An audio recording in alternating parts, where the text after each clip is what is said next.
is the Brave Space podcast. Brave Space is a healing place for gun violence prevention professionals and survivors. My name is Dr. Jordan, and I am here with Eddie. Eddie helps to co-lead our Brave Space, actually, when we work with young survivors of gun violence, so those who are 26 and under. But today, Eddie has agreed to be in the hot seat. He's going to let me interview him and just ask about his life experiences and ultimately make this a brave space where he kind of shares his insight as being a paraplegic due to gun violence. So, want to introduce yourself? Hi, I'm Eddie Smith, owner of Paralyzed From Violence. I come from Rochester, New York, and I'm here to help others get through all type of gun violence issues, prevention side and intervention side. Yep, nice. So just to kind of get us started, just tell me a little bit about yourself. Like, tell me, you said you're from Rochester. Yes. What was life like growing up for you? And what neighborhood do you come from? I'm from the east side of Rochester, which is more of like the, I would say like the drug dealing side. Mm-hmm. So you got like, so where I'm from is Kodak was like the biggest thing in the city. So a lot of the Kodak employees, they moved to the west side because we have like these big, beautiful like colonial homes. So like most people who have money, they would live like the west side, or they would move like to the suburbs. Yeah. The east side was like drug dealing, crackheads, you know, that kind of stuff. A lot of violence. Yeah. How did you know that? Like, how did you know that your neighborhood maybe wasn't the best or the safest? Like, what age were you, would you say? 6 or 7. 6 or 7? Yeah. Was there like one situation, a person, a friend? Yeah. So not my parents. My dad, he used crack. Like so all my uncles, they sold drugs first, and then they was using it. It happened like that. Like you ever seen New Jack City? And Nino, he told him don't use and G Money start smoking the crack, and I just remember it was around the time like it was don't say no to drugs. Yeah. And like Dare, the Dare movement. Yes, and then they would have like the commercials with the egg and that's your brain on drugs. And they used to slam that into us even in like elementary school. I was probably in first grade, and they were talking about drugs, and so I would go home and I would be like, I remember a time when all my uncles would be at my grandma's house, and they used to be in the attic. So one day I went up there, they wasn't there. And I just went in there and started breaking all the not needles, but all the pipes and all the stuff they were using to get high. And then my dad came home. He came there and he was screaming, like, they were like, you broke all this stuff. And I was like, yeah, I want you to stop. I want you to stop. I was probably like 7. He ended up going to rehab like the next day. Yep. Wow. So how old were you in that? 7. So you were 7. So you had that kind of influence. Yeah, I've been like this forever. You've been like that for a minute. How did you feel about him actually making the decision to go to rehab? Like, did it feel like you were doing something good? Did it last? No, it lasted, but when he left, I asked my mom the other day actually about it because she remembers it too. And I was asking her, like, how long was he gone? Because it felt like he was gone forever. I'm a kid. And she was like, oh, he was just gone for 30 days. And I was like, what? It felt like a year. Yeah. But it was only 30 days. And when he got out, he started going to NA meetings, Narcotic Anonymous meetings. And we used to, like, all my cousins, like, that's how I met a lot of my friends. We used to, like, congregate. We'll be in, like, a space like this. They'll be in one room, and then we'll be in the other room just playing, having fun, making noise, drinking coffee, like doing stuff that we weren't supposed to. But that was like our brave space where we can come in. We all were the same, The same, yeah. So early on, you had some exposure to just drugs, not only in your home, but also in the neighborhood. Yeah. Did you feel that your neighborhood was safe growing up, or were you just kind of like used to the environment? When you're in it, you know, especially as a kid, you know, they tell you what to do, what not to do, how to cross the street, what store not to go to. So there were definitely stores. So especially at my grandma's, it was a rough neighborhood. So the store could be like where you are, literally that close. But she would make us go all the way down the street to the other store because that store was just like Wasn't drug infested, drug dealers, shootings all the time. You just never know what could happen walking in and out those corner stores like that. So I didn't go around to that corner store for maybe like 5 years. Yeah. So I was probably like 11 or 12 where I kind of like was able to like take care of myself a little bit better. Yeah. Was any part of you like attracted to that kind of lifestyle? Oh yeah. Like, because what was attractive about it? Yeah, because not all my uncles were on crack. Like a lot of them were big time drug dealers. So, you know, they're the heroes in our neighborhoods all across America. Because that's what you see the girls, you see the jewelry, you see the cars, you know. One of my uncles used to have like 10, 15 pit bulls. This was like the time when pit bulls was like cool and they were fighting them. And I used to feed the dogs. I used to be there. I used to watch them cook crack, and I knew how to cook crack when I was like 12. I knew what to do. I knew what to do when the cops come, where the money was at. Yeah, all that kind of stuff. So you were attracted to that lifestyle. Did you ever get involved? No. I wouldn't say I was attracted to it, but it didn't bother me. I was a basketball player, so I was 100% locked into basketball growing up. I was always the best player, like since maybe like 7, 8. Just always was the best, whatever age group it was. And that's what I was mostly focused on. Yeah. So did you play basketball in high school? Yeah. Like through high school? Do you feel like that kind of kept you out the way? Yeah. Like I used to try to come hang out on the corner with like my older brother. He's 3 years older than me, and all his friends, because those were my friends. I kind of always hung out with older people because I was with my brother all the time. He's 3 years older than me. So I would go on Conkey Avenue, that's where I'm from, Conkey and Avenue D. And then one of my other like brothers, he would like be like he was like the leader of the neighborhood, which his name was Pink, and he was like the heart of the hood. So like when I would come up there, he'd be like he'll give me money, be like, man, go play basketball. You know, I always had the ball in my hand. I just always had the ball in my hand all the time. So like he used to be like, nah, don't be up here. Go, you know. And then around like 16, June of June 27th, I still remember it. He got killed. Your brother? No, Pink. Pink. And he was like literally like the leader. Like our neighborhood died after that. It just seemed like everything just started dwindling. Like he kept everybody like kind of in order. It wasn't like chaos. It was more like if he say it, don't do something, people wouldn't do it. Yeah. And he died due to gun violence? Yes. Yeah. What do you remember like thinking about that his life was taken by a firearm? That was probably like. Was that the first time you lost someone? The first time I lost someone was my friend T.Y. In middle school. He played basketball with us. He wasn't that good in basketball, but he was just like Pink. He was like the spirit. Like he was like a leader. He was like years ahead of us.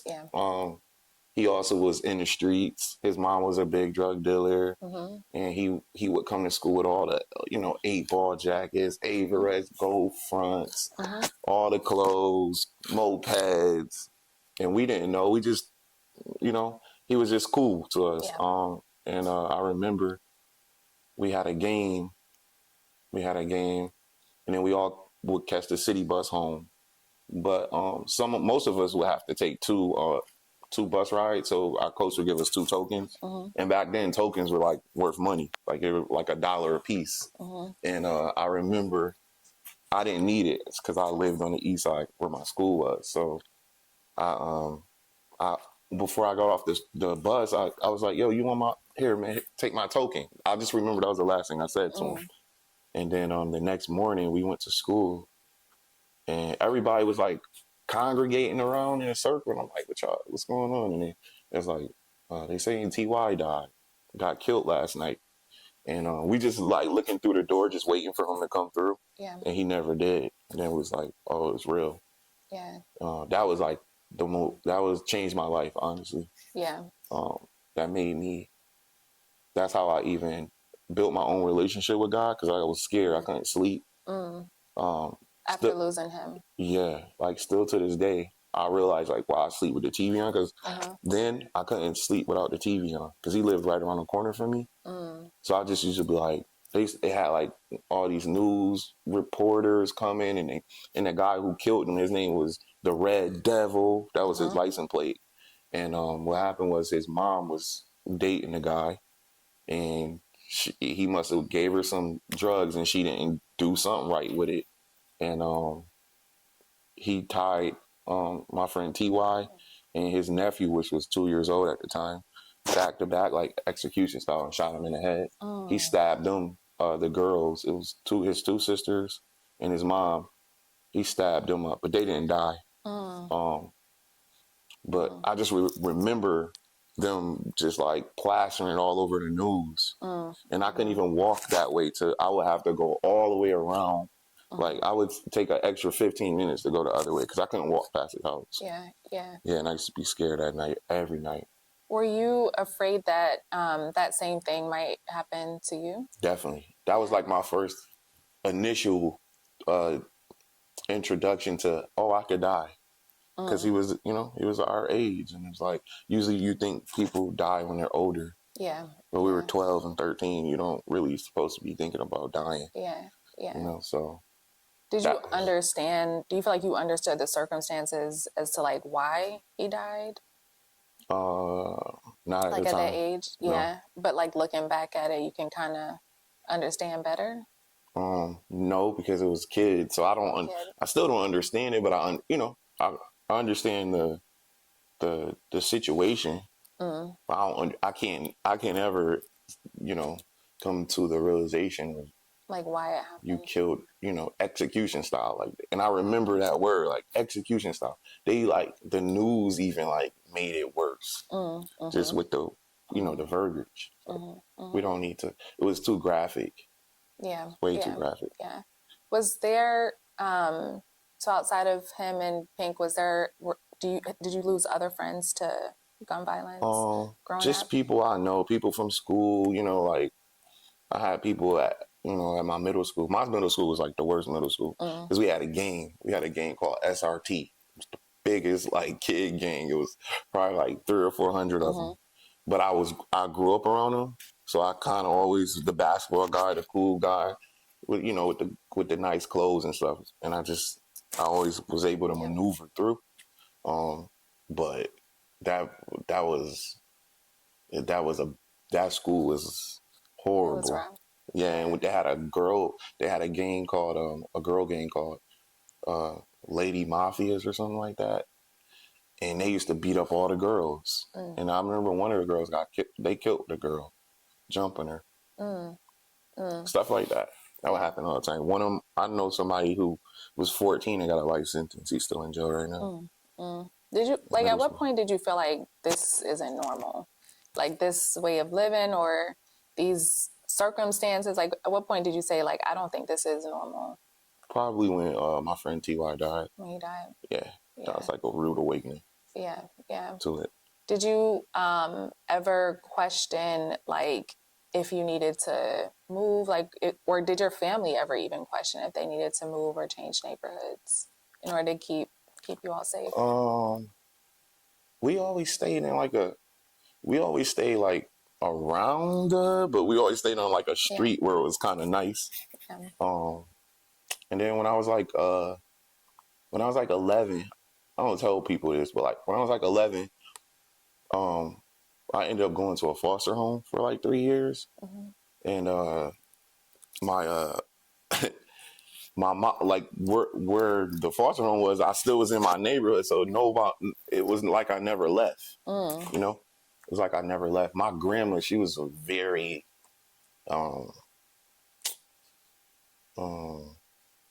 strange woman. Like she hated me. Your grandmother? Yeah. Is this So your mom's mom yeah, or your yeah, dad's? she hated me, and I could talk about her now because she died last year, and my mom, she hates me having these conversations, but I told her I gotta let it out, you For know. sure. And she used to like, I would come home and she would be like, I already know she's gonna do something. I know, like, because she was our babysitter. So my mom worked 3 to 11. She was a nurse. So like we would. That's where we go after school. We just stop. There's nowhere else to go. And she's just to whoop me every day for nothing. And then it got to a point where she used to start like manipulating my sister and saying I was doing stuff to her, and CPS got involved, and then they just snatched me up one day, took me to like I went to like a one of those group homes, not a group home, like a kiddie jail. I went there for like 3 weeks until they had a foster home ready for me, and then I went to a foster home. I was in 2 foster homes. The first foster home I went to, it was really a nice person, and she started like taking me to church and stuff like that. That's when I started going to church, because we didn't go to church in my home like that. Yeah. We did, like Easter, Yeah. holiday stuff. And then I remember probably like my 7th grade, like summer, she didn't want to do foster care anymore. So they transitioned me into a group home. And I remember like being culture shocked, because now I'm like, it's locked down. You got to go to school and come home. Yep. Before that, I was still in my neighborhood. I was still having fun. People like, oh, where you going? I'm going to my aunt's house, that kind of stuff. So it was never like embarrassing. And then I remember at the group home, they would always be like, why are you here? Yeah. Why are you here? Why are you here? And it was kind of invasive, because they would be like asking me like why I'm here. Like they want to know why I'm here when they could just go read the thing, but they want me to tell them what's going on from in front of all these kids and stuff like that. It was kind of weird, but I just remember that, and I met one of my best mentors there too, though. So it was a blessing in disguise. His name was Larry Lang. He was like a superstar, old school basketball player from back in the day. He made it to the NBA and everything, and he was there. And he would take me. He knew I wasn't supposed to be here, so he would take me to the Y every day, and he would just train me and give me books and teach me how to stretch and teach me how to eat. And I just turned into like a machine. He turned me into like a machine. And then by 15, my freshman year, summer, my sister is 2 years younger than me, so she was 13, so she was able to talk for herself. And she was like, my brother never did any of this to me. Yeah. So they let me go back home, and Yeah. it was like getting out of jail. I remember it like it was summertime. It was like my last day, like my last week of school. And my cousin, he had just got a car. He came and picked me up. Now that I think about it, my parents didn't even come get me. Yeah. Like, I'm not saying my parents were bad or anything, but I was just like, I'm just thinking about like, I would go get my kid, Yeah. And I remember my cousin Dante just coming to scoop me up, and we was just chilling. Like, I was like, I'm free. Like, but I was a grown up kind of, Yeah. So that was. What do you think were the reasons why your grandmother was harsh with you? Because I was the light-skinned one, and my brother's a dark-skinned one. It was like she wanted to battle, like she wanted us battling or whatever. And then like maybe 2 years ago, my mom came out and told me like she actually liked my dad the whole time, which I didn't. Grandmother liked your dad. Yeah, so like my dad is 10 years older than my mom, but he's 10 years younger than my grandma. And my dad met my mom from my grandma, because my grandma and my dad was working for a school called School of the Deaf. So when my mom would like maybe borrow my grandma's car and come pick her up, and then my dad asked her, could he go out on a date with my mom? And that's how they started dating. And I think the whole time my grandma was liking my dad. Yeah, so it's complicated. A complicated family. And I didn't know situation. Any of this. She just now told me this literally 2 years ago. Yeah. Is your dad still living? Yeah, he is. He's still living? Yeah. Do you all have these conversations? No. Nah, I don't have those conversations with him. Not with him, but my mom did. Yeah. I'm sure he knows too. Yeah. I'm sure he knew the whole time. I don't know. Yeah. And your mom is still living Yeah, as she well? is. Yeah. So definitely had some interesting family dynamics, neighborhood dynamics as well. What was life for you like after high school? Did you go to school? Like, did you Yeah. So work? I went to college for a year, and then I came home and I ended up getting a girl pregnant. So that was the end of that, and I came home and Into became an adult. college? Yep. Yeah. What year were you when you became a dad? 20. Okay. 20. Yep. Yeah. So at first I didn't even know. I didn't know. Like, my mom was like, "You're gonna have to take a blood test because this baby looking like you." And we went to court. I took the test. It was 99.99%. Yeah. It was your kid. Yeah, it was my kid for Yeah. sure. She looks just like me too. Yeah. Like, Yeah. there's no denying it at all. Yeah. So you had a baby. And then what? Did you work? Did you? Yep. And then I always was an entrepreneur, so I was always doing little stuff, but never really like selling drugs like that, but just around the drug dealers, just working around them. So you were still in Rochester? Yeah, I was in Rochester, and I ended up being a promoter around like 2021, because I used to get in the clubs young. I knew how to bounce just from just playing basketball. And then like the club owner came up to me one day, was like, you bring it, yeah, you be with all these people. Won't you just start throwing your own little night? I'll give you a night, and you would start there.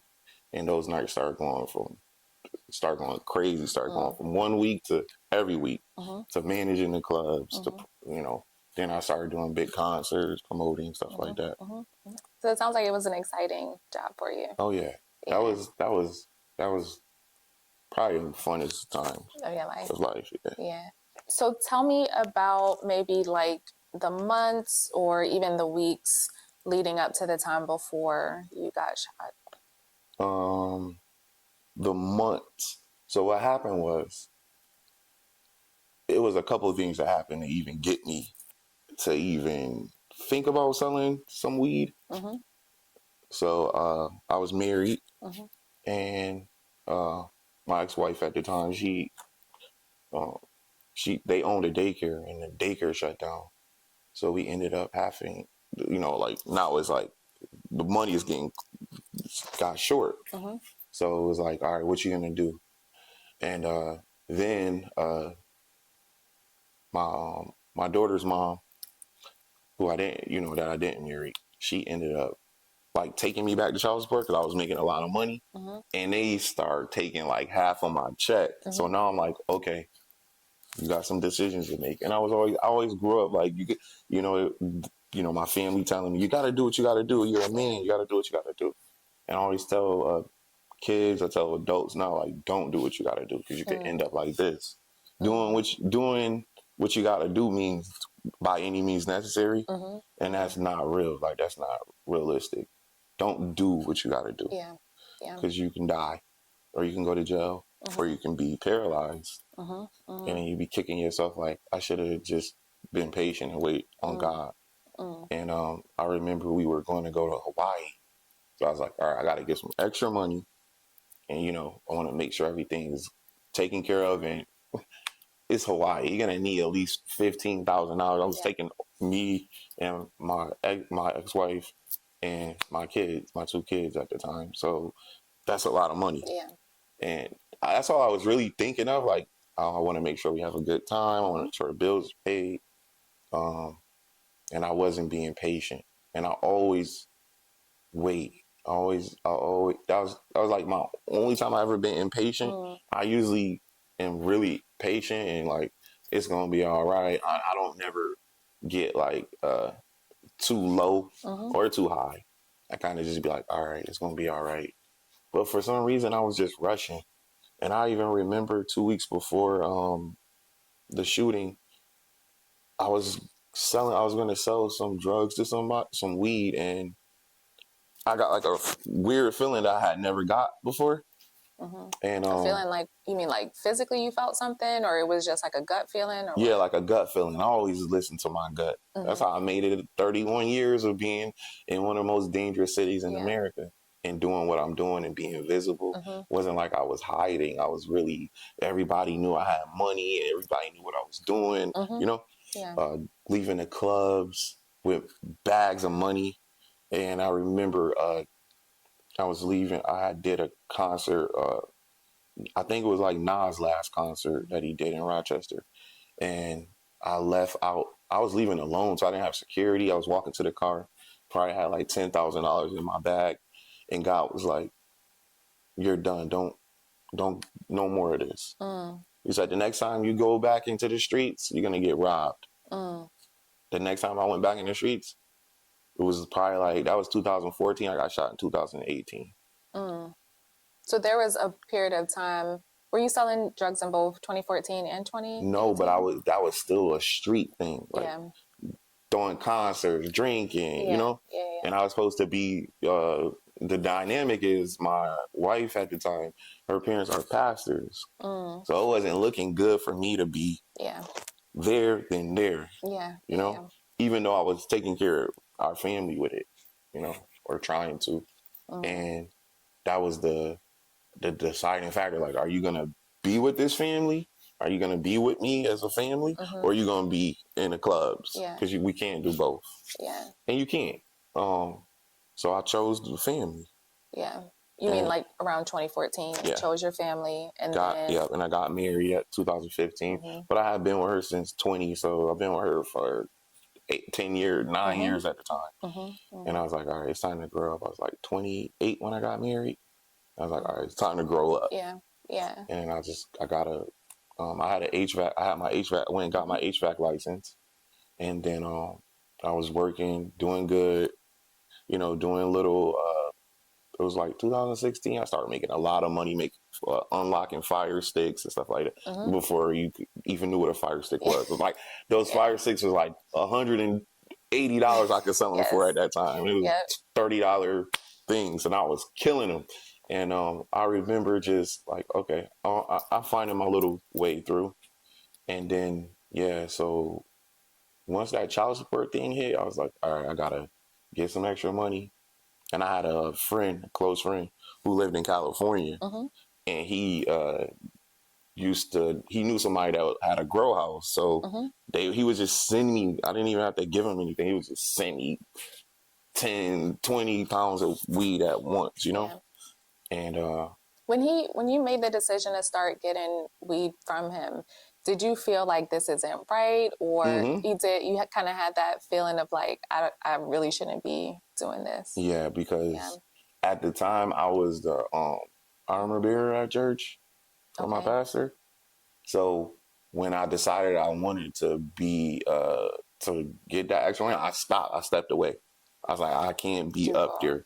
Yeah, that looks crazy. So I am happy I did that, but that's not what God wanted for me. But like, I pulled myself away from, you know, being maybe the next pastor to, I knew I couldn't do that. So, and they seen it too. They seen it in me, like they seen the change. Even though I wasn't like doing anything, like, you know. You just sensed something was different. I was. Did your wife know that that's the decision you made? Because I told her when I had the weed. But I wasn't doing a lot at first. And to be honest, she was like, well, if you're going to do it, do it. And I was hoping she was be like, if you don't get this stuff out my house. Because you got to think, like, I tell people all the time, like, when you love a woman, what she say matters. Like, more than anything. Whatever, if it's good or bad. She could crush you or she can build you up. It just depends on what she want to say to you today. So if she would have said, get that weed out of my house, or like I'm leaving, you think I'm gonna keep selling the weed? You would have got rid of it. But when she said, do what you gotta do, it was like a sense of, oh, she cool with it. If she cool with it, then it's gotta be cool, you know? Because this is my wife. This is my other brain. You know? But she could have, not blaming her or anything, but like, that's why it's good to have a good mate to like be the person to tell you like, no, this is not gonna work. You know what? I'll go get a job. I'll go get a better job, you know, or whatever. But she always worked for her family. So I just remember her always saying, I'm never working for nobody. So she had that mentality, and when the daycare closed, she still had the mentality. instead of like just go and get a job. She had degrees and stuff, so it was like no reason not to. But so you kind of felt like you had to like step up and take on more of the financial responsibility, and it sounds like it kind of felt like pressure too, to like bring more money in, and maybe in some ways to like help her achieve her dreams of not, just wanting to work in the family and not wanting to work for someone else. and her dad was her dad is a millionaire. You know how big those shadows is, like Mufasa and Simba. It's like you step in that in his footprint, you like, oh. Yeah. And you're inspired to be that, but you also gotta take a step back and say, okay, this man is in his 50s. What was he doing at 27? So that you don't have the pressure. So all you see is what you can see now. You don't know. I didn't know him then, to where he built himself up to whatever he became. Do you feel like you had a relationship with him that you could have asked his advice or even got, because he was a pastor, right? Like to ask for his counsel, or did you just not want to have the conversation with him? Yeah, no. He definitely will pour into you as a man, but also it's just the weird dynamic of his daughter and his, when you date a preacher's kid, like they say it won't be biased, but it's gonna be biased. At the end of the day, that's your daughter, so you're gonna, even though with anybody else you would tell them something different, with me it's gonna be different no matter how hard you try, because at the end of the day it's your daughter, and you got her best interest. So at some point you made the decision, in order to kind of help yourself and your family financially, that you wanted to start selling again. What happened like the day that you got shot? The day I got shot, I was supposed to go to work. I called in because I got the shipment. So I got the stuff shipped to my grandma's house because I knew nobody would be over there. And I just waited for the package to get there. I left. I called one of my friends, told him I got it, because the plan was I wasn't doing no hand-to-hand stuff. I was just giving it to them, and they were supposed to like put it in the house, give me whatever back, and they keep the rest. I was just dropping off. And I remember that day was weird. The whole day was just like weird. And when I got the weed, I went home. He didn't think I went home. He thought I had all the weed in the trunk or whatever. Your friend. Yeah. And I didn't. So I went home and I just took 2 back out because I was going to drop it off to the house. And then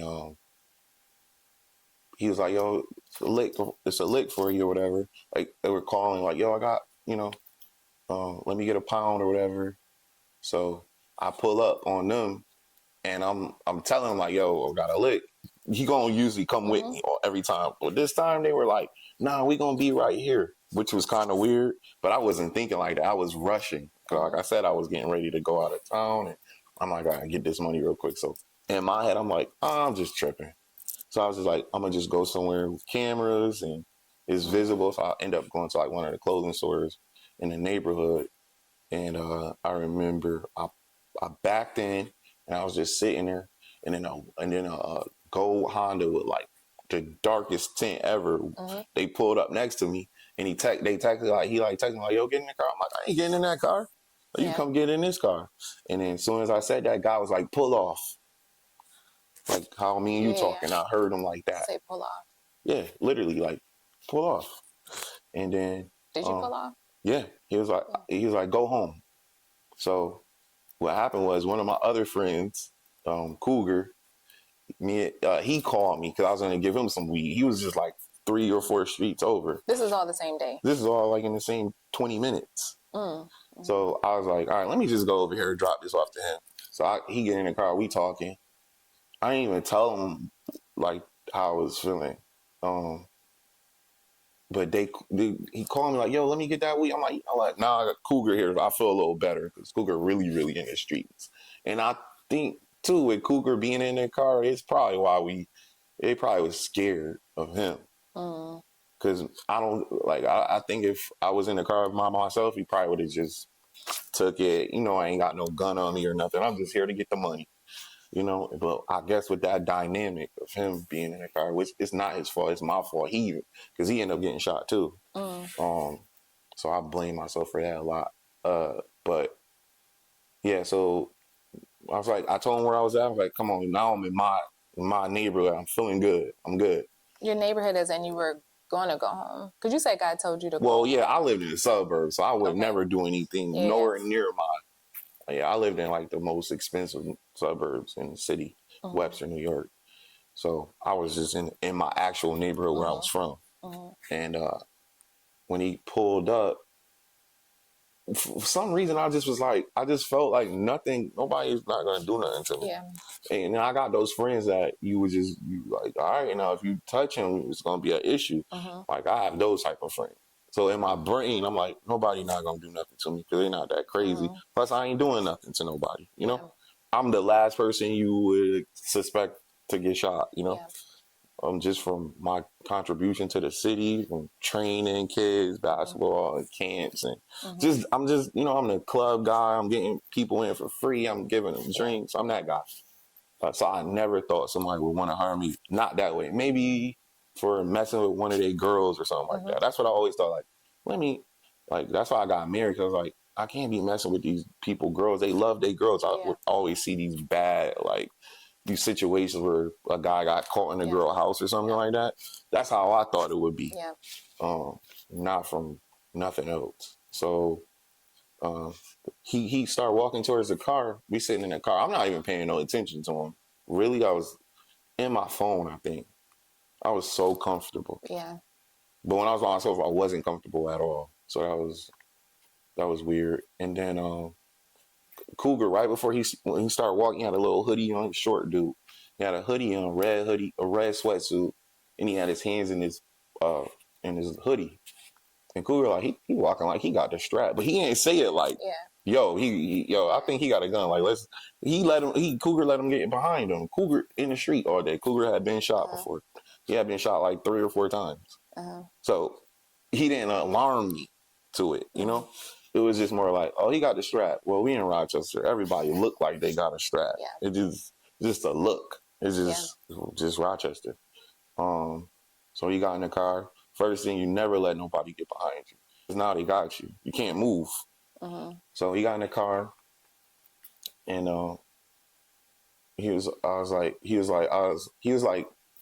where the weed? I threw him the weed, threw the weed to him. He looked at it, and then I turned around like, where the money? Like that. And then he just pulled a gun out. I was like, you know what it is? And I just put my hand. He put the gun to my head. So at that moment, he could have just blew my head off, honestly. There's nothing we could do. Yeah. So I had my hands up. I ain't say nothing. I ain't do nothing. And then he just reached around on Cougar on the passenger side and just shot him in the face. Shot your friend. Yeah. And it was so loud, like a bomb went off. Because we're in a car, it's enclosed. And it was broad daylight, too. It was like 3 in the afternoon, like school buses were going by. And I don't know how Cougar got out the car so fast, but as soon as he got shot, like, he darted out the car. It's like, I don't know if he had his hand on the handle and he was already getting ready to go, but he just dashed out. And I just like, oh, he trying to kill us. So I just turned to get out, too. And he shot me in the back. I just fell. And I'm on the ground. I don't feel nothing because it hit my spine. So I just couldn't feel anything. I was just like, why can't I get up? I know I ain't just fall. I know I ain't just like a movie, like, get up, like that. Yeah. I couldn't move. I couldn't even lift my head up at the time because I didn't know what was going on. I was just trying to use my body naturally. And so I was just and I just started praying. I could hear him in the car saying, where the rest of it? And I'm thinking, like, the rest of it? I was only supposed to get this guy 1 pound a week. Yeah. And I ain't thinking at the time. But I'm just like, the rest of it. And I'm just like praying, God, just let him go. Just go. Because he could really just come on the other side. Yeah. I seen it. Like, he was barefaced. And he could have just finished me. So I hear the car pull off. For some reason, mind you, I was on the phone. Like, I was texting. I didn't have my phone in my pocket. But my phone was in my pocket. And I grabbed my phone and I called my friends I had just left. I was like, yo, I'm shot. And then they were like, nah, you lying. I'm like, I'm shot. No, I'm on 2nd Street. And they were like probably 5 streets over. And 2 cars pulled up full of people. And they like, get up. I'm like, I can't move. I don't even know how I was so calm. I was just like, come on, we gotta go. Like, let's get in the car. Because at that point, if the cops get there, they're gonna hold me. Yeah. They're gonna hold you. They're gonna start asking questions. They may not do it on purpose, but for some reason they don't rush. Like when the ambulance comes, they'll still be in the way. Yeah. And they threw me in the car. Cougar got in the car. His face was he had it just went straight through, so he broke his jaw. And I was just in the car holding on because I didn't know I had no control over anything. So one of my friends is driving crazy. As soon as he pulls off, the cops pulling on the street because the shot spotter came on, and they started chasing us. But that was just God, because the siren was on. All the cars was just splitting, and we had a straight shot. And I just say I tell people all the time, like, the cop getting behind us, chasing us, was our escort to the hospital. But we were gonna get there first. Yeah. And we're not stopping. We're gonna get there. And I remember we were only like 8 minutes from the hospital. We got there fast. We probably got there in 4 minutes. And I remember as soon as we pulled in, the cops pulled a gun out on us. It was like, freeze, and we shot. And then the cop picked me up, put me in a wheelchair, and then they took me in, put me on a stretcher. Once they put me on the stretcher, they put the oxygen over me. I was like, I made it. So I was just kind of like calm, like, all right, I made it. And I don't remember anything until, like, what happened was, so the hospital I went to, General Hospital, which is a heart center, they didn't have like the tools to stop the aorta from bleeding. So like they was just giving me more blood. So let's pause here, because you were in the car, you were shot through your back. Yeah. And it hit your aorta. My aorta and my spine. Right. Okay, continue. We'll come back to that, because like I don't think people understand like how significant that is, that you were shot in your aorta. Yeah. Yeah. So and so I remember them putting me in another ambulance to take me to Strong. Thank God for Strong. And that took a couple hours because they had to get the bed ready. You had to call the surgeon. Were you bleeding at that time between? I didn't bleed at all.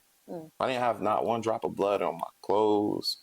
Even when they brought the car back home, it wasn't no blood. It was like blood from Cougar, like specks of blood from him from when he got shot. But like on my side, it wasn't no visible blood or anything. So that was kind of weird. Like I didn't bleed. I hadn't bled. Clearly I was probably bleeding internally, but no blood came out of my body. Yeah. So, and I just remember when I got to Strong, I just started having these, because they started pumping me with fentanyl and stuff like that. And I remember those dreams. Those dreams was like the continuation of the incident. It was like, now they chasing me. People chasing me, trying to kill me. Like it was like the most vivid dreams. Like I remember seeing people, but I also remember I was in a dream too. Like, so I don't know what was the dream and what was real. I remember being on a table, but it felt like that was a dream. And then I remember when I flatlined for like 40 something, like 43 seconds. They said, and I remember I had a dream. I was in a dream, and it was a clock. And it was like I was, like somebody like stood me up and like, I don't want to say like Jesus or anything, but like I was like hanging on something. And they were like, just hold on. And I was like, it hurt. And I was looking at the clock. It was like a 2-minute clock. And I was just holding on. And then, when I woke up and it was telling me all the stuff that happened to me, because they kept putting me in induced comas because my lungs collapsed. So I was in ICU for 5 weeks. And then like when they were getting ready I was getting better, my right lung collapsed. So that first the left lung collapsed, that healed a little bit, and then the right lung collapsed. And now I got all this fluid on me. So they had to like cut my stomach open, and they put a wound vac on there that was like just keep getting all the fluid out of me. I had all these tubes on the sides here and inside my stomach. Like I probably had like maybe like 11 tubes total, just on all my body, just getting draining me from all the fluids. How did the surgeon, like, how did he describe like the entry and exit wound to you? Because it was just one shot. Yep, just one shot. And he said basically the reason why I didn't bleed out was because a blood clot clogged the hole. He's like, the worst thing that happened to you was the best thing that happened to you. A blood clot, you die from blood clots. He was like, but he said, as soon as the bullet hit you, the blood clot just clogged your artery, your aorta, it closed it. What size bullet was it? I got shot with a 38 close range. Like a revolver. 38 close range, and it went this close. This close, went straight through your aorta, clotted. And that is what ultimately, I mean, obviously it was God, right? He said it was God. He closed the door. He was like, I gotta tell you, I'm not supposed to say this stuff. And he was like, he was really hairy. And you can see all his hair just standing up. And he started crying. And he said, I did this surgery 50 times and 49 people died. For sure. I was just about to say, like, people don't understand, or maybe some people do. I think most people don't realize, like, it's almost 100% likely that if you get shot through your aorta, you will die. Because you're going to bleed out in 3 minutes. It's your main artery, right? It supplies every organ in your body. And even just the fact that you clotted, which stopped the bleeding, because usually you would just bleed out. Yep. And so he kind of confirmed that for you and what he was saying. Yeah, he was crying. Yeah. And he was like, I started calling around the other hospitals all across the country to tell them and ask them, did this work for them? And they were like, no, it doesn't work. Yeah. And he was like, if you would have got shot in 2005 or 2004, they didn't even have the ECMO machine, which acts as the aorta for you. So I was on that for like 8 hours. That was like, this is it. Like, if this don't work, you're done. Yeah. And he was like, you wouldn't even live without that ECMO machine. But he was like, regardless of all of that, I didn't save you. Even just the fact of how he had to repair the aorta. Because you said your abdomen was open. Yeah. Right? For how long?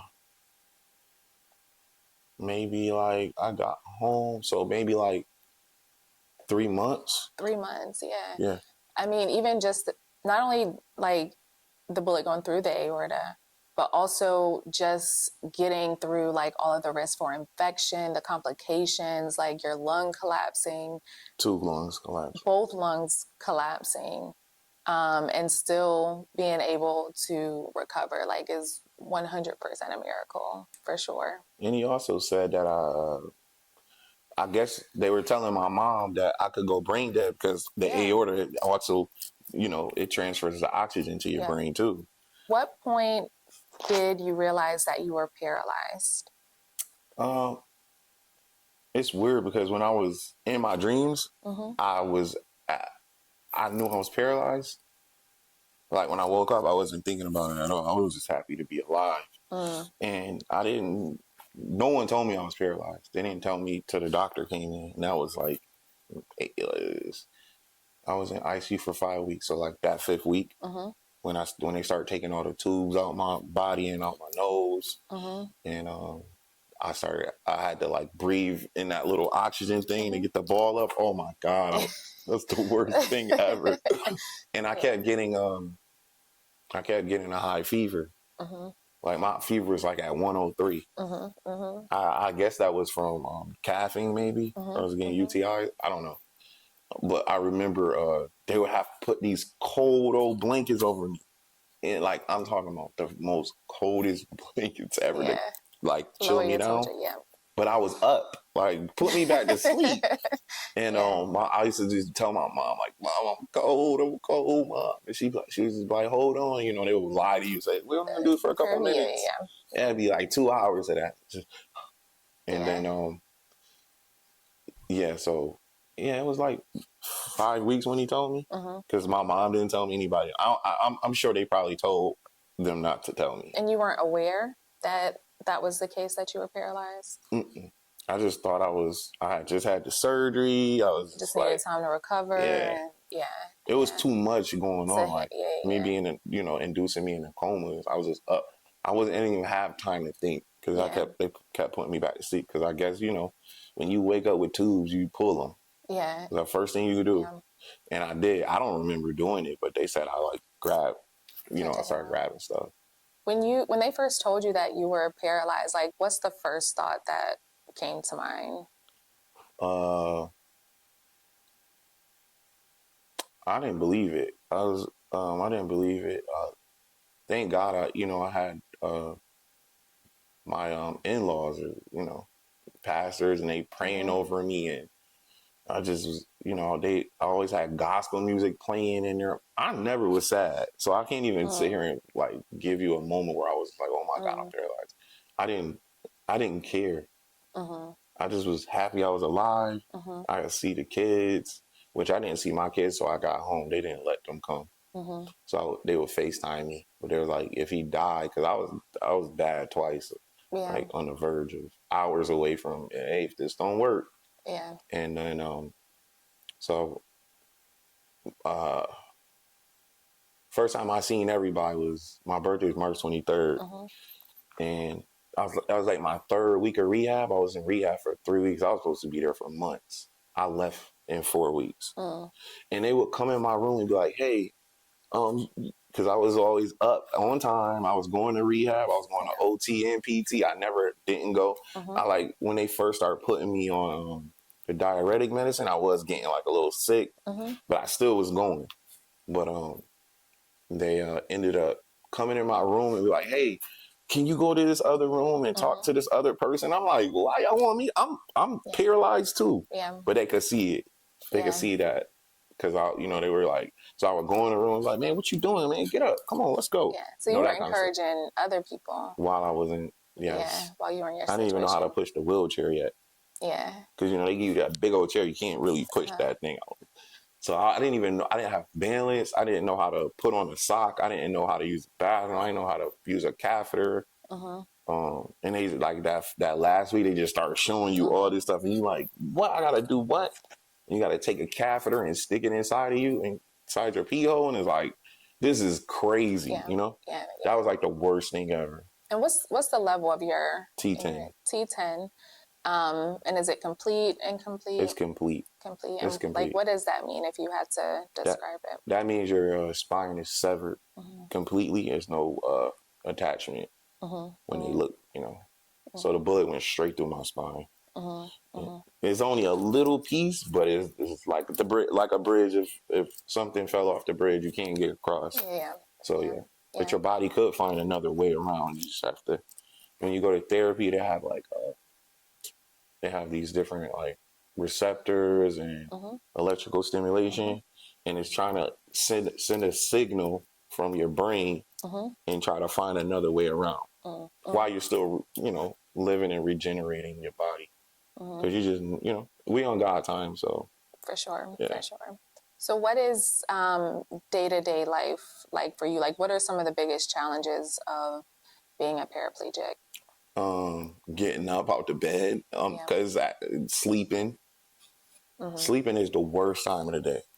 Because you're never comfortable. I got to turn every 2 hours.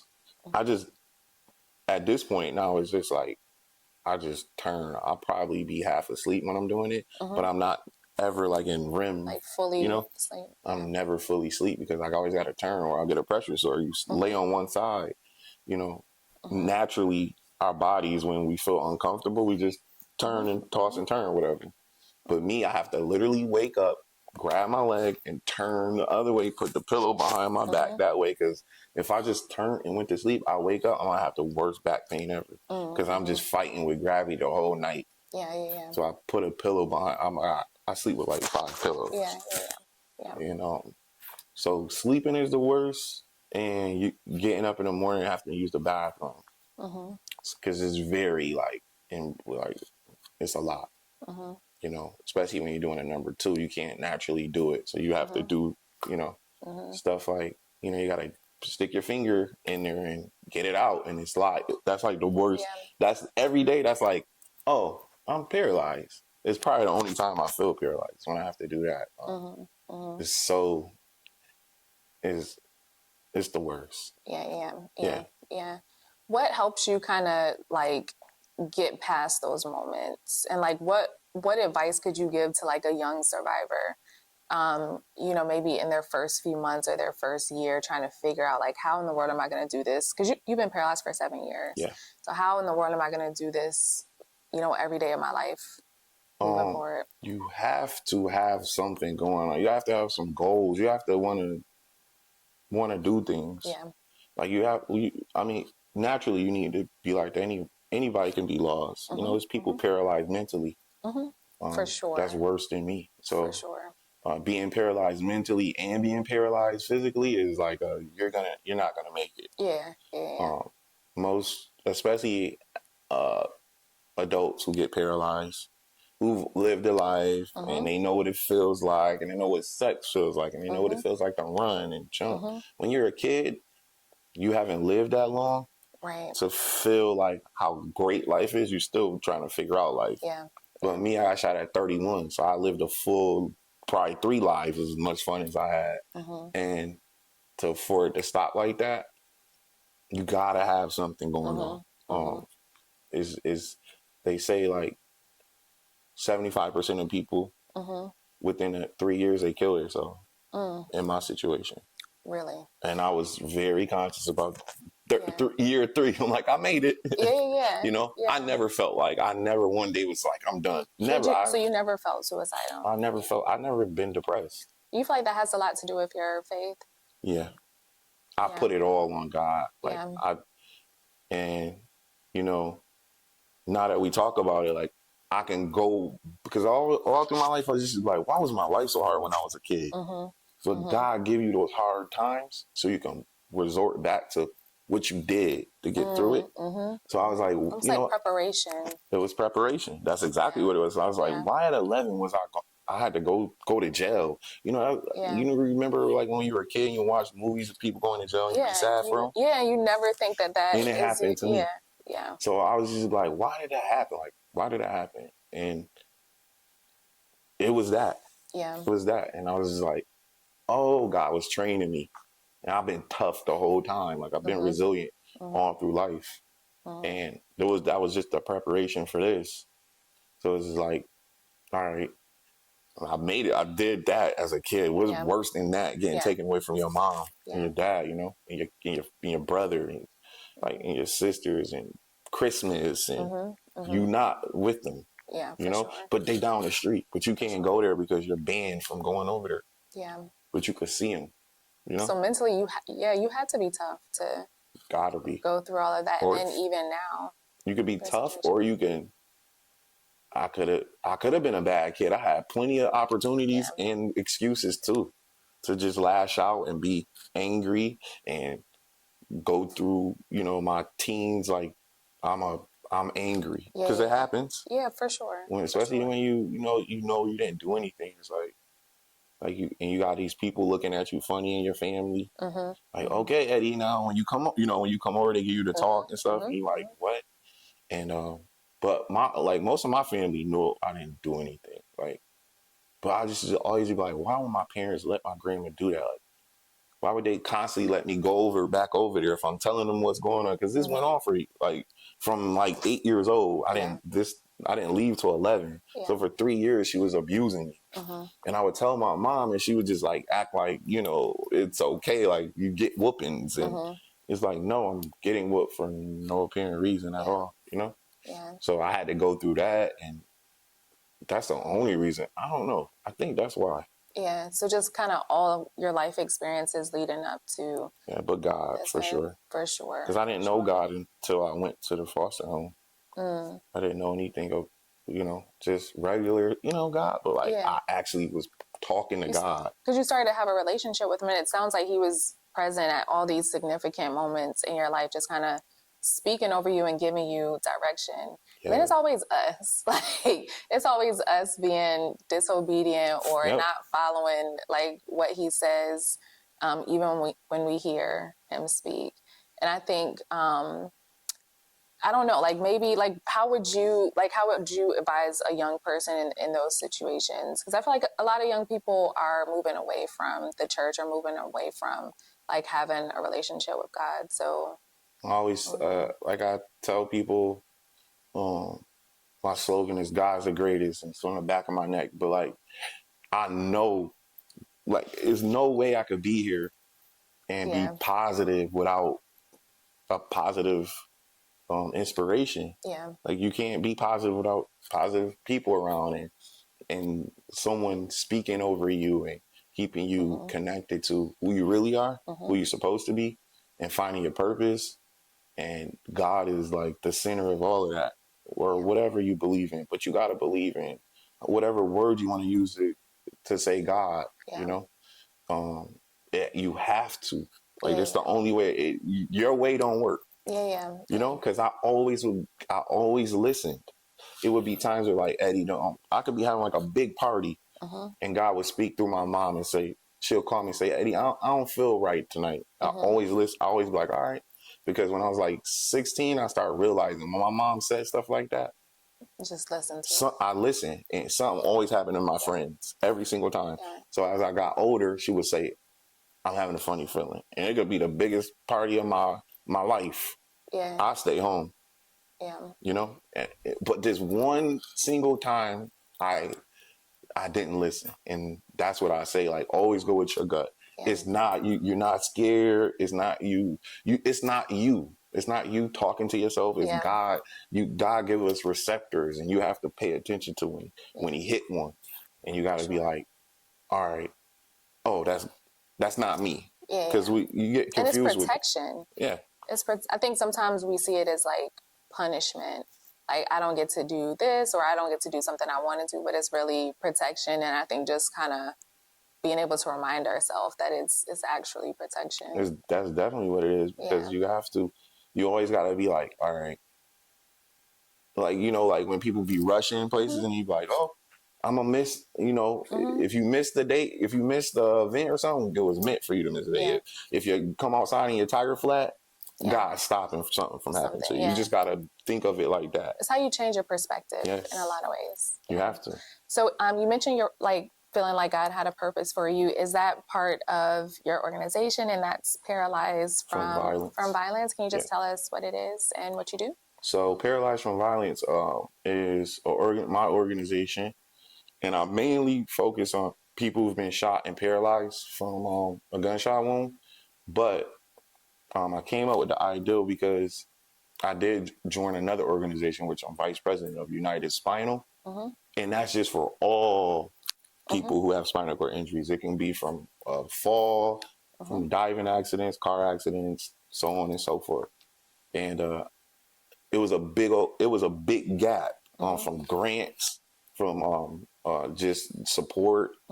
They didn't have a gun. They didn't have like a gun violence intervention program anywhere. Like they didn't. It's like they were skipping over that. So I would connect with them, but they didn't connect with me. Yeah. Like, I feel y'all spinal cord injury because I got a spinal cord injury, but y'all don't have the extra stuff that come with the spinal cord injury. Y'all don't, with a gunshot spinal cord injury, the PTSD, if he try to retaliate, I can't even protect myself. I can't run. I can't fight. I'm in the chair. All you got to do is just walk right up to me. Yeah. And you got to deal with that. You got to deal with when you're getting in the car. That's your most vulnerable point, because that's going to take you like, at least if you're the fastest person taking the chair apart and putting it in the car, take you at least 20 seconds. And even more so because that's where your injury happened. In a car. Yeah. So it's always, I'm always on 10. Yeah. Like I'm thinking, I'm looking, I'm backing in, I'm doing everything right. Even though since I moved here, my PTSD is down 90%. Yeah. I don't think about it. Just a change in environment. Sounds like, Yeah, I don't be around anything. Like, I live in Brookhaven. I don't go anywhere. I don't be anywhere. Yeah. I don't even think about violence till I, be working. Yep. Or, I don't really indulge in the news as much. Yep. So I don't even think about violence at all until I'm in it. Yeah. For a good reason, but like not by like just the environment. Yeah. And I'll say too, one thing I just appreciate about your organization and your work is just how much insight and lived experience that you bring to our Brave Space group. So, when we're working with the young survivors and their families, just giving them your experiences, but like in a real raw way. Like, just allowing them to ask you any question. You don't withhold anything. And then also just seeing how you've been able to just be resilient, I think it gives a lot of the people, the clients that we work with, a lot of hope because they don't know. You know what I mean? By the time we see them, it's the first year, usually the first few months after they've been discharged from the hospital. So they have no idea like what the next few years is going to look like for them. So seeing someone like you, like I bring my perspective, right? More of like that clinical focus, dealing with trauma, PTSD, but then having someone that actually can relate and have that lived experience, I feel like is why Brave Space works, right? It's really that partnership. So I value that.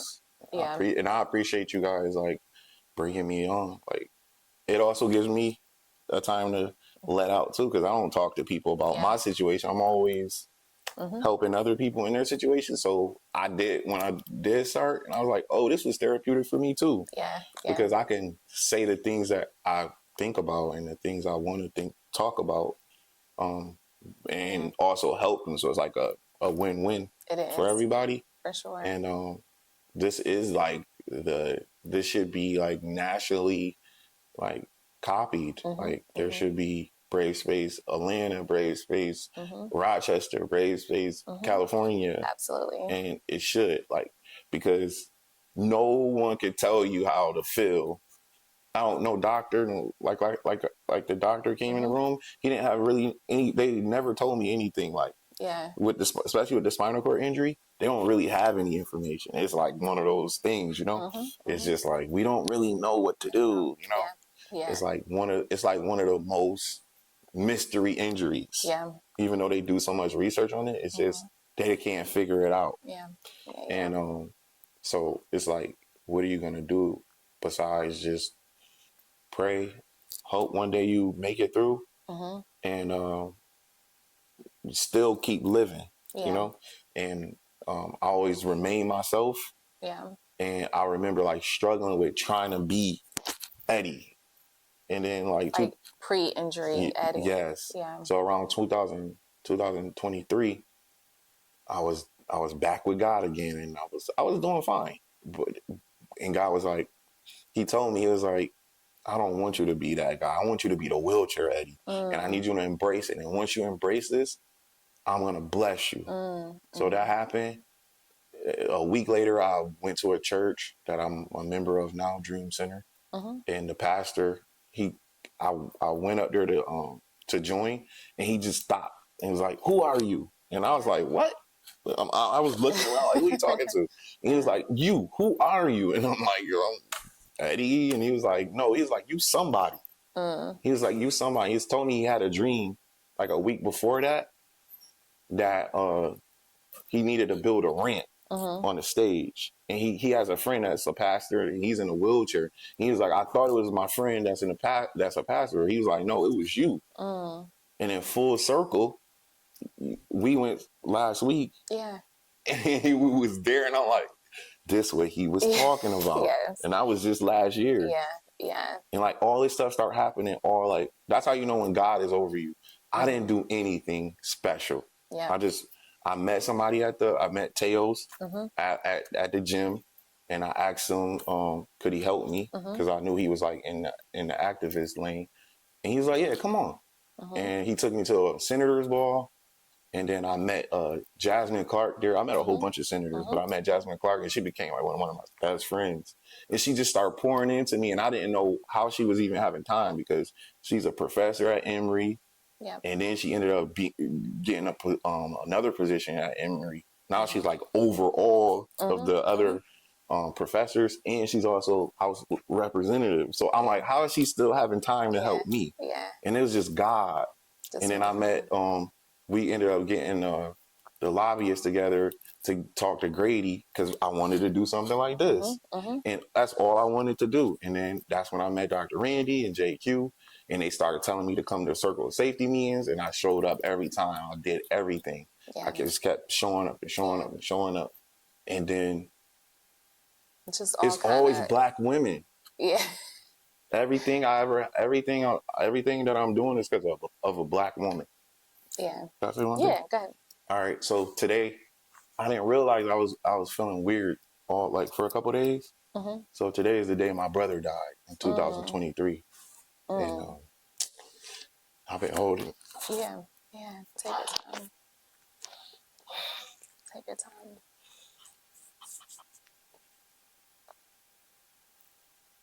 I've been holding that in. Yeah.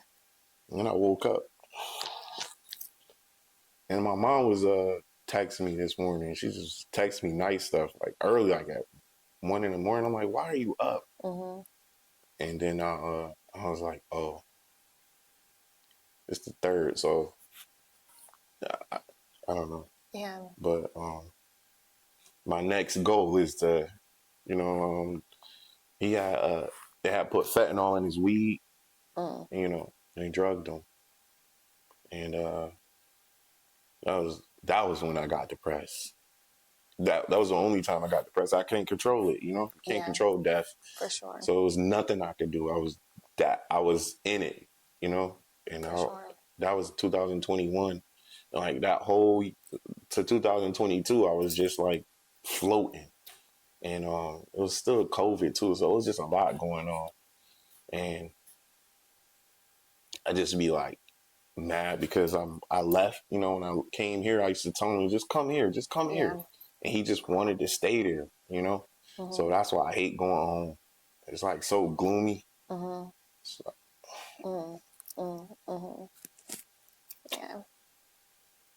I think, one thing I've realized in doing this brave space is that like God is always moving like on time, in time, because, the fact that we had kind of talked about you doing this interview like a few times, and this yeah, was the day that it worked out. This was the place, this was the space that we do, Brave Space. And I've learned that, and he's told me, if you just show up, like, don't worry about who's coming, how many people are coming. And every single time, like, people are always getting what they need.